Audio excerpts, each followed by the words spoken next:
abrir la Biblia, por favor, en Juan capítulo 21. Si me das un poquito de volumen, por favor. Ahí estamos bien. Juan capítulo 21 del 1 al 14. ¿Sobre qué estamos predicando? ¿Sobre qué estamos predicando? Sobre el encuentro del Jesús resucitado con sus discípulos o con diversas personas. Y por eso hemos dejado este escenario. Alguno dirá, oiga, pues ya pasó la Semana Santa. Sí, ya pasó, pero no ha pasado que Jesús resucitó. La gran noticia, ¿verdad? ¿Y cuántos días estuvo el Señor así apareciendo? 40 días estuvo apareciendo el Señor hasta que, ¿qué pasó con Él? Ascendió a los cielos.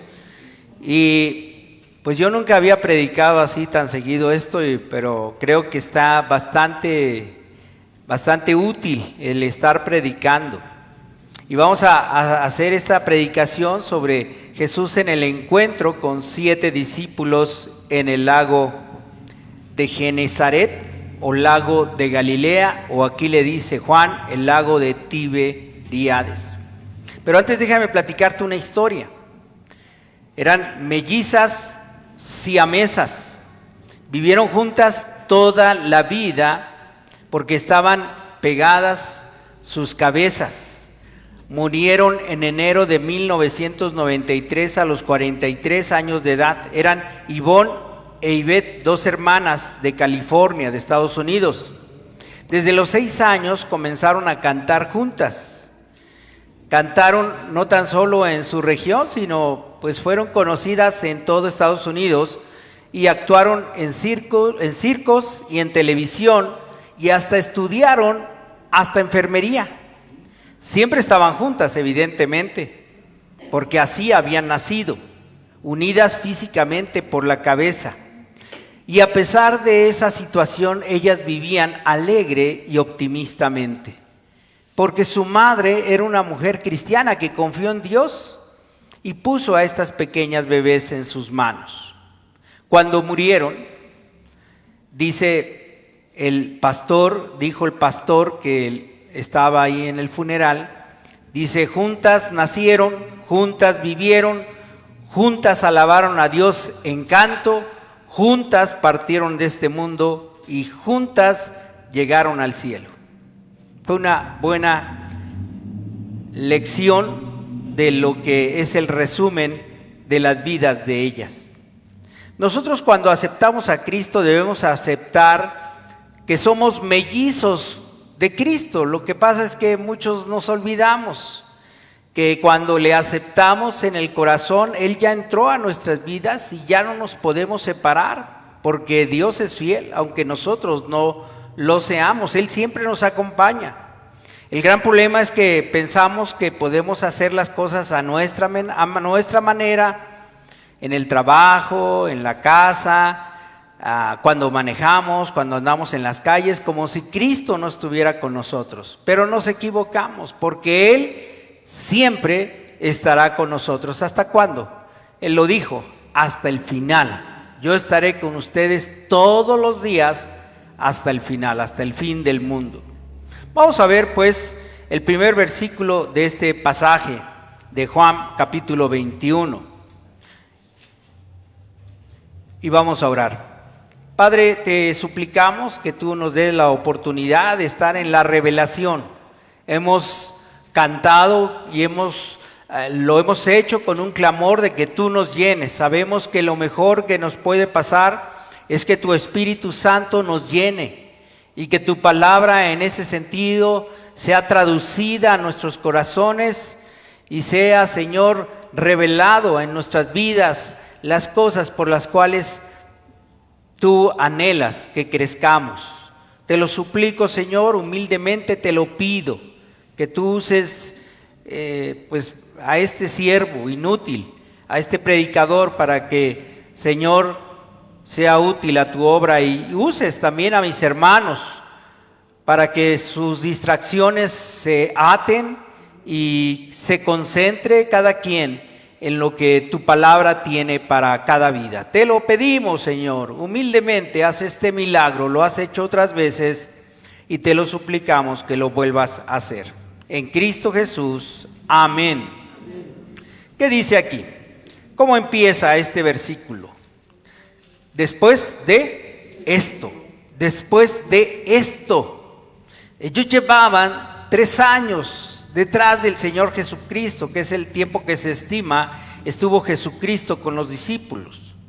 Y ellos habían sido transformados, los discípulos. Habían recorrido las ciudades de Judea, desde la región de Galilea hasta la región de Jerusalén, y también ido hasta el mar, y después al mar del Mediterráneo. Estuvieron caminando con Jesús. Sus viajes eran largos. Para ir a Jerusalén tenían que caminar aproximadamente unos 40 kilómetros. Pero no tan solo fueron a Jerusalén, fueron a muchos más lugares. Se estima que Jesús en esos 3 años de ministerio habrá recorrido más de 12,000 kilómetros caminando, porque él no usaba otro medio de transporte. Así es que los discípulos estuvieron con Jesús como acompañantes de su maestro. También eran servidores, compraban la comida, organizaban a las personas y tenían su instrucción casi diaria, de parte del Señor Jesús, sobre sus enseñanzas. También los envió el Señor a predicar de 2 en 2, liberando demonios, predicando el evangelio del reino y sanando enfermedades. Así es que fueron 3 años muy intensos. Pero en ese momento que estamos leyendo, que no sería ya el mes de abril, estaríamos entrando por mayo, porque ¿qué pasó en el mes de abril? Pues repentinamente todo había cambiado, porque habían crucificado a su guía, a su maestro, y ahora ellos ya lo habían visto. Pero ¿qué había pasado después de que lo vieron? Él había desaparecido, ya no lo volvieron a ver en varios días.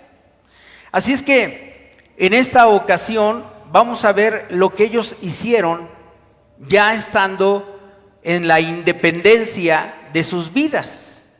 Y pues por lo visto, para estas fechas ellos tenían necesidades económicas.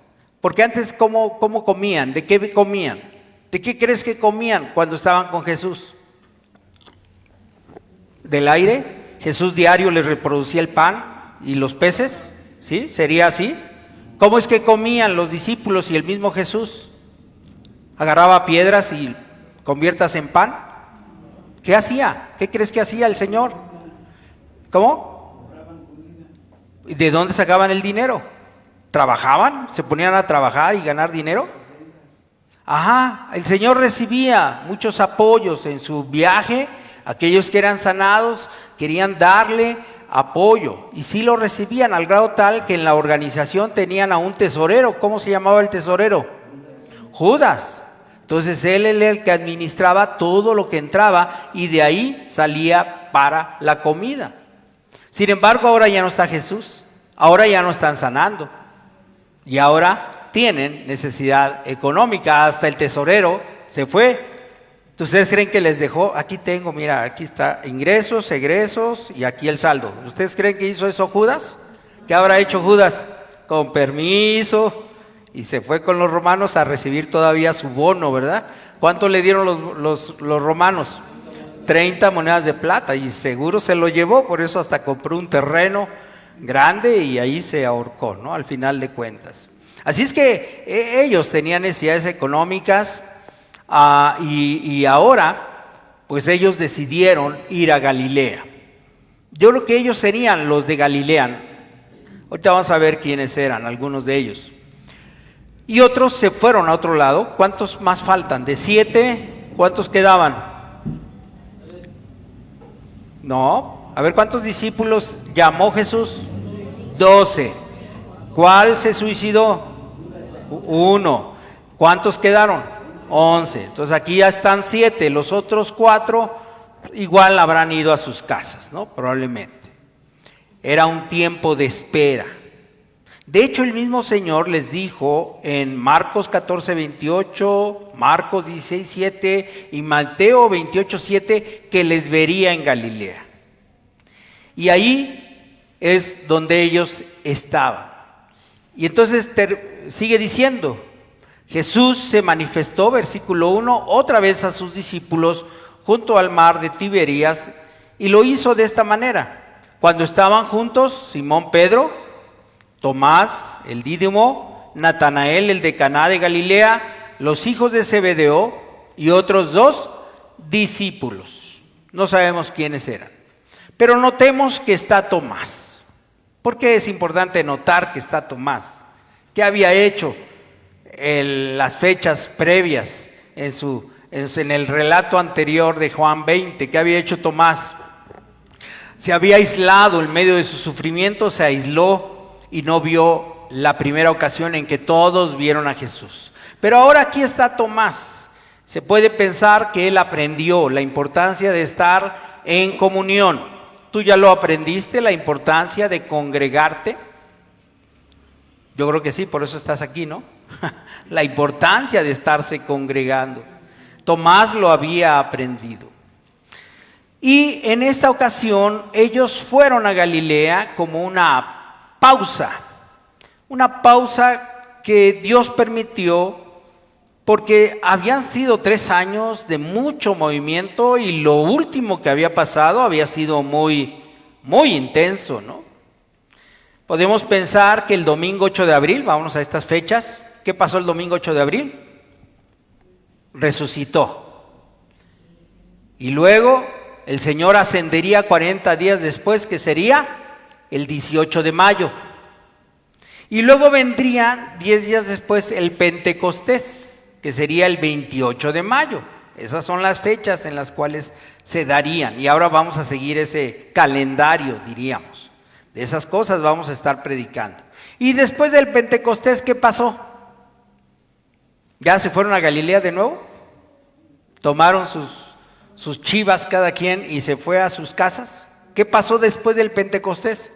Empezó, y ahí empieza el libro de Hechos, un gran movimiento que los llevaría muy lejos de Judea, porque se expandiría rápidamente el evangelio hacia afuera, hacia el mundo gentil, hacia el Mediterráneo, y estarían haciendo una gran campaña evangelística que duraría toda su vida. Así es que en este momento el Señor les da la oportunidad y quiere que ellos estén en pausa, que estén en descanso. Ya lo vieron, ya saben que el Señor Jesucristo está con ellos, que Él escucha aunque no lo vean. ¿Te acuerdas a quién escuchó que después le dice, tú dijiste esto? ¿Qué le dice el Señor a Tomás? Toca mis manos, mete tu mano en mi cicatriz, porque era lo que había dicho Tomás, ¿no? Sin estar ahí presente el Señor, pero estando a la vez presente, porque sí escuchó lo que dijo Tomás. Así es que entendamos, y creo que ese pasaje nos enseña que el Señor da tiempos. Como dice Eclesiastés, tiempo de amar, tiempo de odiar, tiempo de sembrar y tiempo de cosechar, tiempo de trabajar, diríamos, y tiempo de descansar. Así es que estarían allí en su tierra, visitarían a los suyos, de donde eran Pedro, Juan y Santiago, que los agarró en la barca cuando pescaban, eran de Capernaum. Así es que estarían ahí visitando a los suyos, hablando con ellos, y ellos en ese tiempo de espera están en un tiempo de descanso. Pero algo pasa. Versículo 3, Simón Pedro, ¿qué quiso hacer? A ver, busca, versículo 3, ¿qué quiso hacer? Ir a pescar. Ahí todos fueron detrás de él, saliéndose del tiempo. ¿Era tiempo de qué? De descansar. Y sin embargo ellos deciden trabajar. ¿Tú sabías que México en el índice mundial es de los países donde más se trabajan horas? ¿Tú sabías eso? O sea, está reconocido que son los que más trabajan en el mundo, cuando menos de los países desarrollados, es México el que está de los primeros lugares, es decir, más horas de trabajo. Ahora, resulta que México es de los países que ocupa bajos rangos de productividad, o sea, trabajamos mucho y resulta que hacemos poco en términos horas hombre. ¿Y sabías tú que la UNAM sacó un estudio y señala que el 45% de los mexicanos no duerme bien, no descansa bien?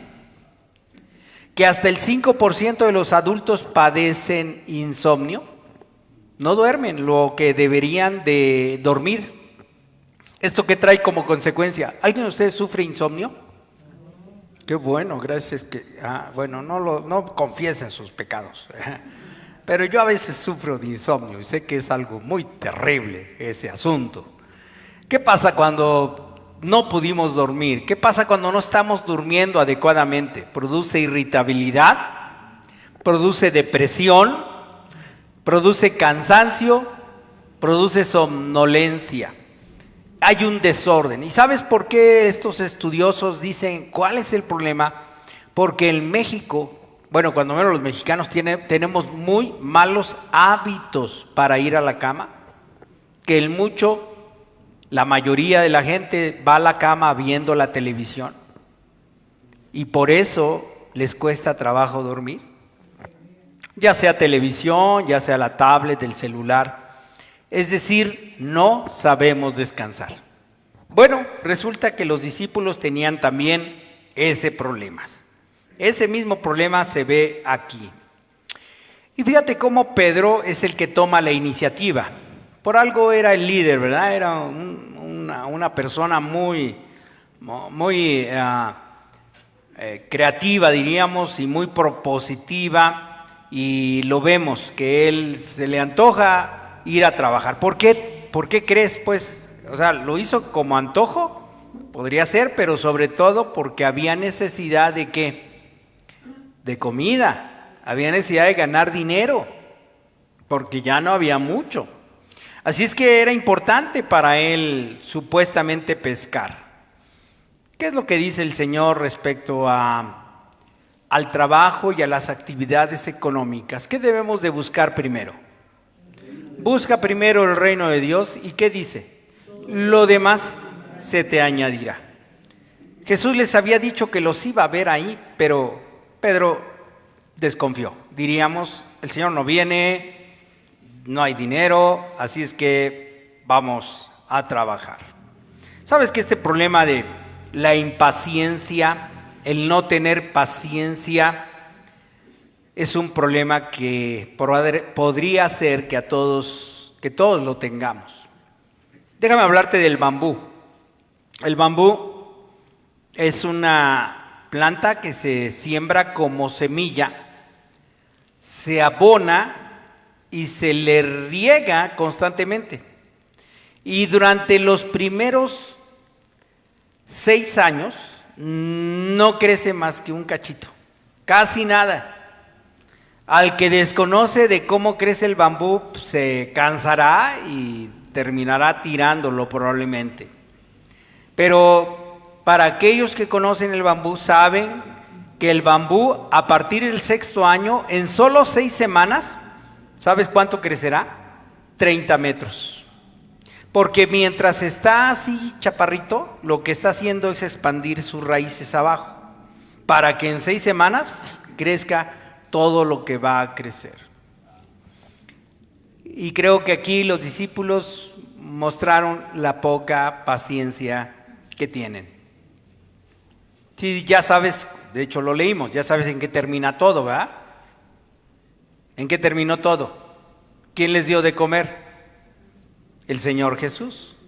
Pero ellos quisieron probar suerte. Así es que vamos a ver qué pasó con eso. ¿Qué dice ahí? ¿Qué pasó? ¿Cuánto pescaron? A ver, vamos a leer ese versículo que dice.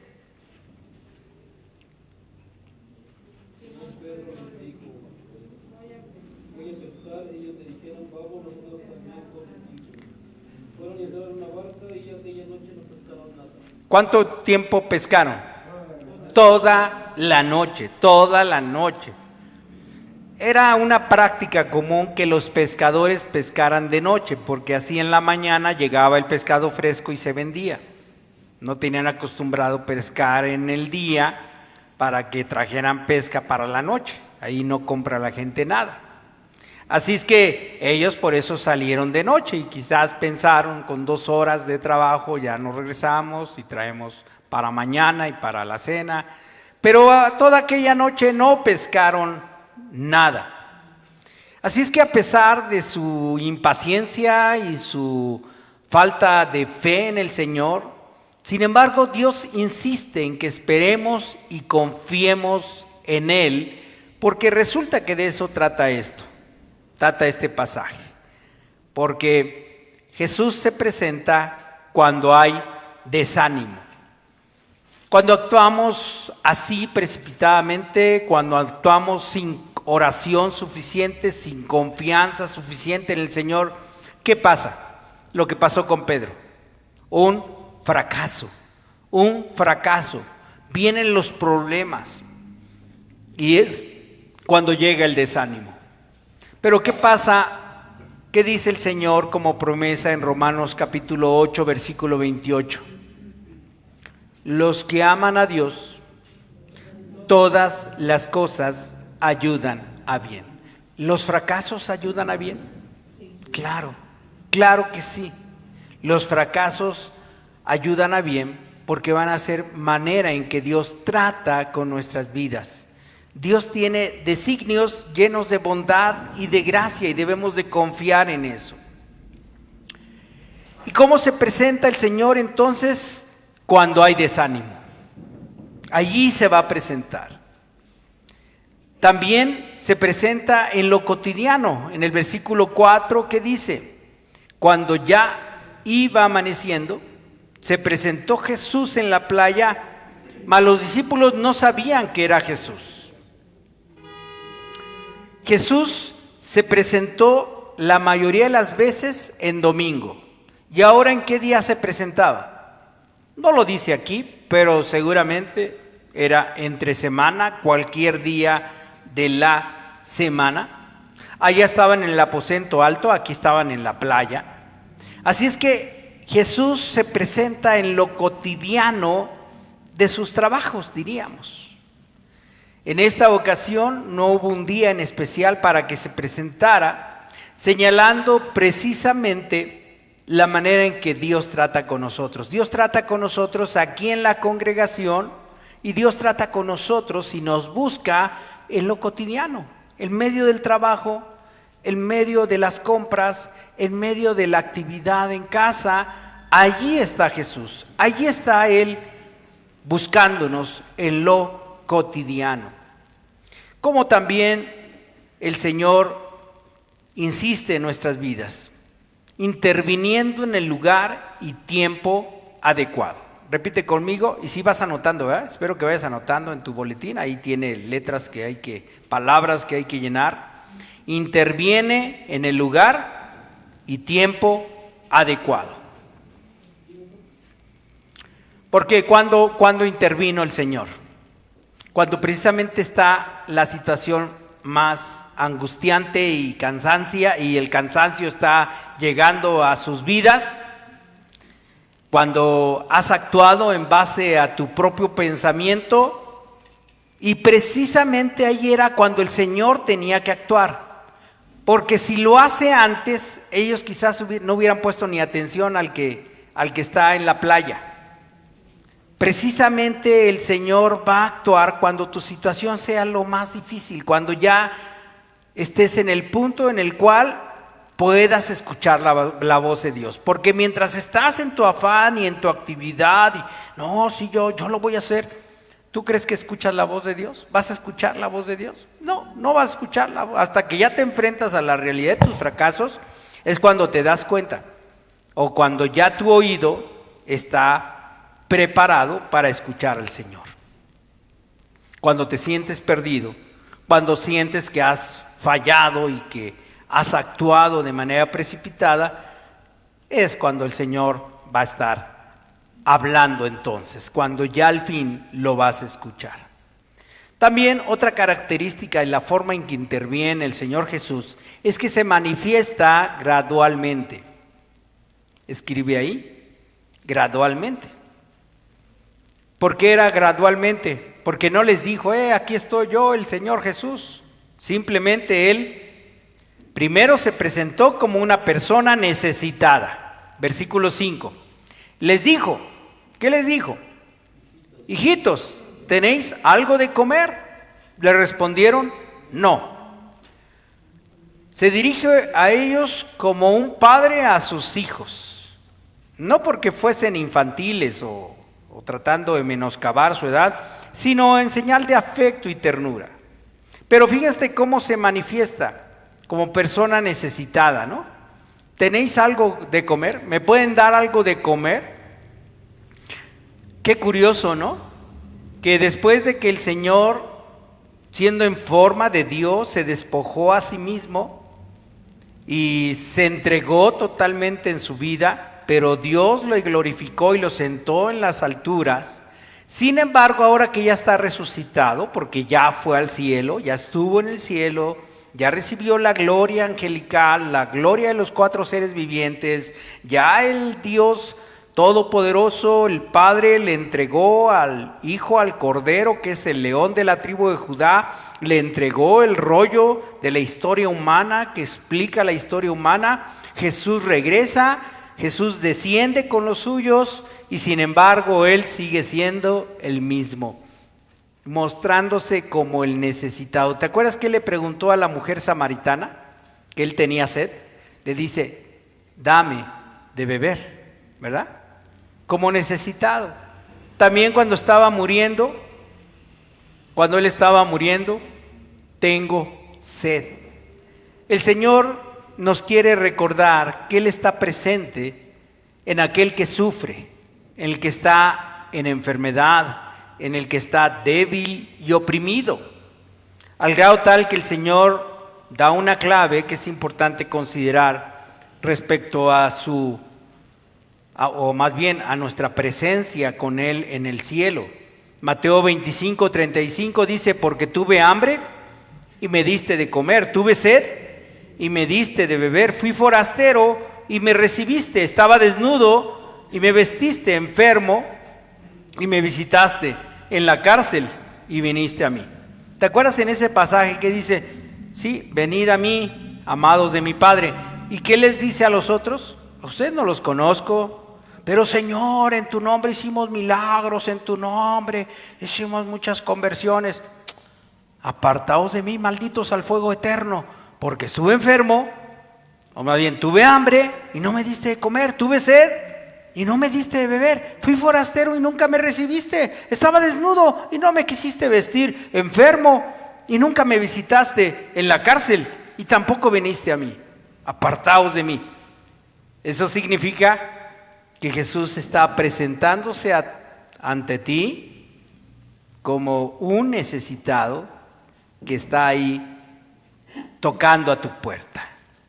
Y creo que los discípulos estaban en esa disposición de darle de comer a ese extraño que preguntaba, ¿ya tienen algo de comer? Segundo, Jesús se presenta como el consejero. Versículo 6, ¿qué les aconseja?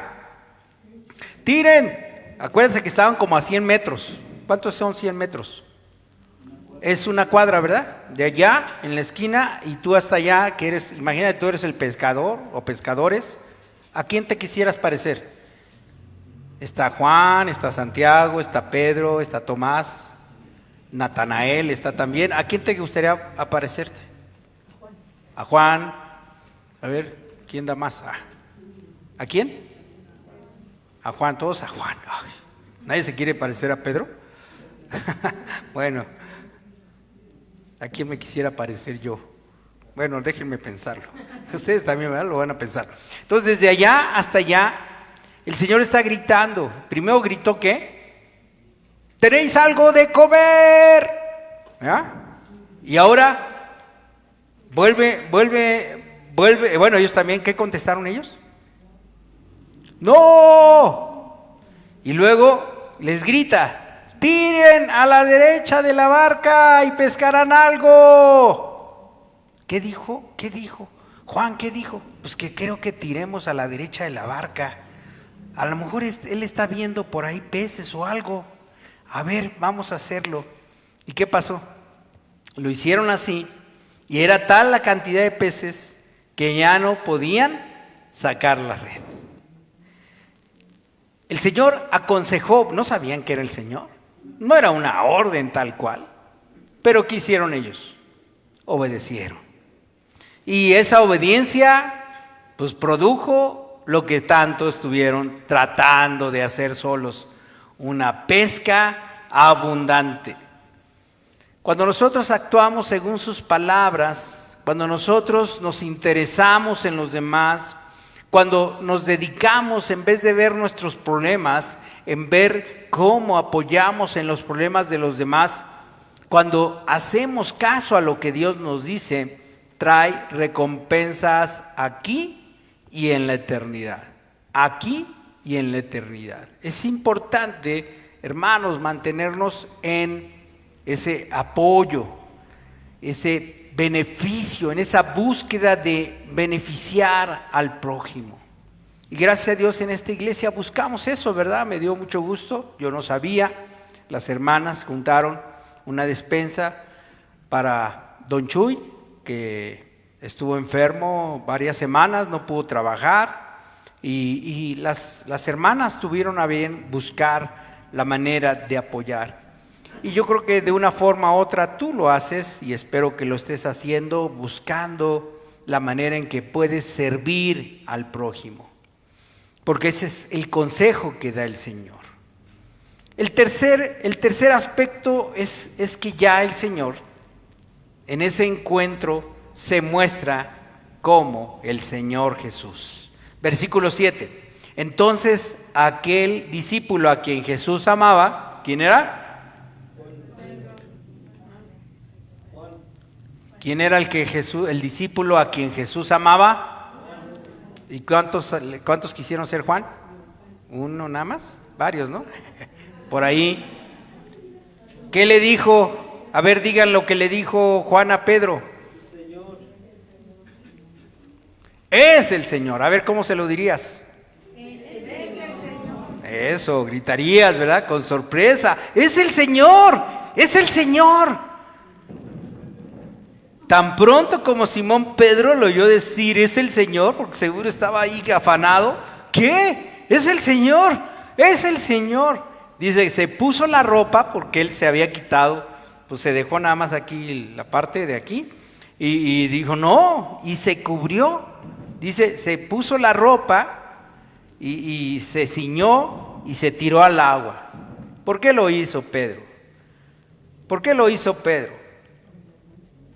Al que más perdonó, más amó, ¿verdad? Esa fue una de las parábolas que les enseñó el Señor. ¿Y qué había pasado con Pedro? ¿Había recibido un perdón? ¿Tenían por qué perdonarlo el Señor Jesús a Pedro? Claro que sí. ¿Por qué? Porque lo había negado 3 veces, y no cualquier negación. Al último lo maldijo cuando ya fue demasiada la pregunta de la muchacha que decía, tú eres Galileo, tú estabas con él. Él hasta maldijo al Señor. No, yo no conozco a ese tal por cual. Y dice que en ese momento Jesús lo ve a los ojos y cae llorando Pedro, y se aleja llorando. Había sido de parte de Pedro una gran falla, pero después había sido de parte de Jesús una gran misericordia. ¿Le reprochó algo Jesús? Vemos en los evangelios que Jesús le reprochó algo. Nada, no le reprochó, más bien buscó que su culpa no lo alejara. Al contrario, cuando aparece Jesús a María, le dice, y dile a Pedro. Jesús estaba preocupado por la culpa que traía Pedro en su vida, por esa traición, diríamos, que había cometido con él. Y es entonces que Pedro ya pasó, que lo vio el Señor lo abrazó, el Señor lo perdonó, y ahora en esta ocasión, a pesar de haber sido el que hizo la iniciativa de vamos a pescar, el Señor lo recibió, y Pedro ya tenía un corazón para el Señor. Así es que cuando llegan, ¿qué pasó? ¿Qué tenía Jesús preparado? Dice, vino pues Jesús y tomó el pan y les dio, y asimismo el pescado, porque ya había preparado una fogata y tenía el desayuno listo como buen anfitrión. El Señor gusta de darnos el pan, gusta de darnos la comida, gusta de que todo el esfuerzo que hacemos, porque sí hubo un esfuerzo posterior, porque todos jalaron la red, ¿verdad? Todos jalaron la red, se pusieron a jalar la red. El Señor les dijo, traigan los peces que pescaron, tráiganlos acá. Evidentemente después los habrían de vender y evidentemente habría que proveerse para la casa. Eso sería una otra segunda pesca milagrosa. Así es que el Señor, cuando tú actúas en el trabajo, en tus actividades, con base a sus consejos, con base a su palabra, el Señor te hará prosperar. ¿Cómo te hará prosperar? ¿Qué dice el Salmo 1? Bienaventurado el varón que no anduvo en consejo de malos, ni en silla de escarnecedores se ha sentado, sino que en la ley de Jehová está su delicia, y en su ley medita de día y de noche. Será como árbol plantado junto a corriente de agua, que da su fruto en su tiempo, su hoja no cae, y todo lo que hace prosperará. ¿Por qué va a prosperar toda la actividad económica, la actividad? ¿Por qué? Porque en su ley medita de día y de noche. Busca su palabra, busca que la dirección de sus actos esté basada en esa compañía que Jesucristo ha provisto. Él nos acompaña, Él está con nosotros. Él quiere darnos a conocer de su presencia diariamente. Él está ahí contigo. Él es el mellizo, siamés contigo. No te lo vas a poder separar. No te vas a poder, si ya tú aceptaste a Cristo, si alguna vez lo reconociste y su presencia ya habitó en ti, a lo mejor está deprimido ahí por causa de tu desobediencia, pero el Señor está presto, está en la búsqueda del contacto y del encuentro contigo, porque así es el Señor. Él quiere llevarte a un gran desayuno de su presencia.